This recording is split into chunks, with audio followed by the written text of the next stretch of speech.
अब आश्वासन नहीं, न्याय चाहिए। नहीं तो चुनाव मतदान समाप्त होने के बाद, नई सरकार गठन होने के बाद EPS 95 राष्ट्रीय संघर्ष समिति देशव्यापी आंदोलन, उग्र आंदोलन करेंगे, जिसको कि प्रधानमंत्री जी आपका जो बना हुआ छवि है वो EPS 95 सेवानिवृत्त पेंशनर समाप्त करने की ओर काम करेंगे, क्योंकि हम विकास निर्माणकर्ता आपसे अपने हक के लिए न्याय मांग रहे हैं। आपने वयोवृद्ध के साथ अन्याय कर रहे हैं, ये बहुत निंदनीय है आपके लिए।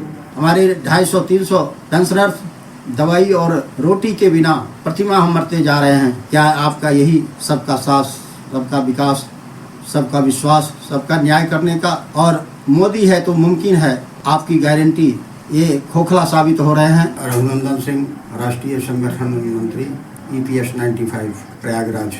लोकसभा चुनाव चल रहा है और अभी तक प्रधानमंत्री जी ने दो बार आश्वासन दिए हमारे राष्ट्रीय नेतृत्व को कि आपका 7,500 महंगाई भत्ता, पति पत्नी का मेडिकल सुविधा, पेंशन से वंचित सेवानिवृत्त कर्मचारियों को मिनिमम 5,000 प्रतिमाह, सुप्रीम कोर्ट के आदेश का पालन बिना किसी भेदभाव किए मूल वेतन पर हायर पेंशन का मंजूर अतिशीघ्र करेंगे।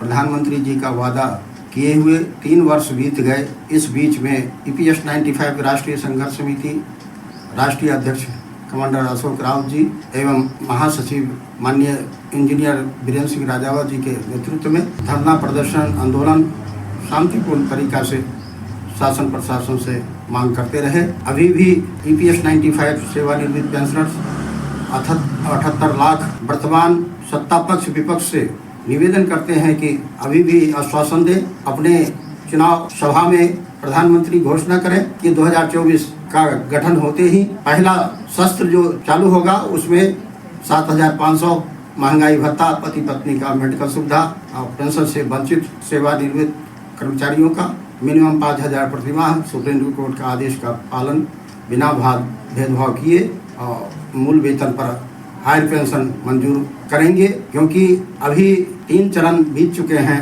और भी 3 चरण के अंदर ही EPS 95 ने पेंशनर हर जगह सरकार के अन्यायपूर्ण रवैया से असंतुष्ट होकर मतदान से वंचित हुए हैं। इसलिए नाराज होकर के 78 लाख सेवानिवृत्त पेंशनर्स मताधिकार का विरोध करने के लिए आज मुरादाबाद बरेली मंडल मतदान करने से वंचित होने का घोषणा कर चुके हैं। अभी भी प्रधानमंत्री जी से निवेदन है कि आप 78 लाख सेवानिवृत्त पेंशनर्स जो देश का विकास निर्माण करता है, विश्वकर्मा जी के संतान को न्याय दीजिए। अपने पूरे सेवा काल में पेंशन पाने के लिए EPFO में 15 लाख, 16 लाख, 20 लाख तक जमा किए। आज पेंशन के नाम पर आप 1171 रुपया दे रहे हैं। मानवर आज हमारे 250-300 पेंशनर्स दवाई और रोटी के बिना प्रतिमाह मरते जा रहे हैं। क्या आपका यही सबका साथ, सबका विकास, सबका विश्वास, सबका न्याय करने का और मोदी है तो मुमकिन है आपकी गारंटी, ये खोखला साबित हो रहे हैं। निवेदन है कि आप हर सभा में घोषणा करें EPS 95 पेंशनर्स के साथ जो अभी तक अन्याय होगा, नई सरकार गठन होते ही हम उचित मांग मंजूर करके आपको सम्मानजनक जीवन जीने लायक पेंशन की घोषणा करेंगे। अब आश्वासन नहीं, न्याय चाहिए। नहीं तो चुनाव मतदान समाप्त होने के बाद, नई सरकार गठन होने के बाद EPS 95 राष्ट्रीय संघर्ष समिति देशव्यापी आंदोलन, उग्र आंदोलन करेंगे, जिसको कि प्रधानमंत्री जी आपका जो बना हुआ छवि है वो EPS 95 सेवानिवृत्त पेंशनर समाप्त करने की ओर काम करेंगे, क्योंकि हम विकास निर्माणकर्ता आपसे अपने हक के लिए न्याय मांग रहे हैं। आपने वयोवृद्ध के साथ अन्याय कर रहे हैं, ये बहुत निंदनीय है आपके लिए। आपका गारंटी समाप्त होती जा रही है। जय हिंद, जय भारत।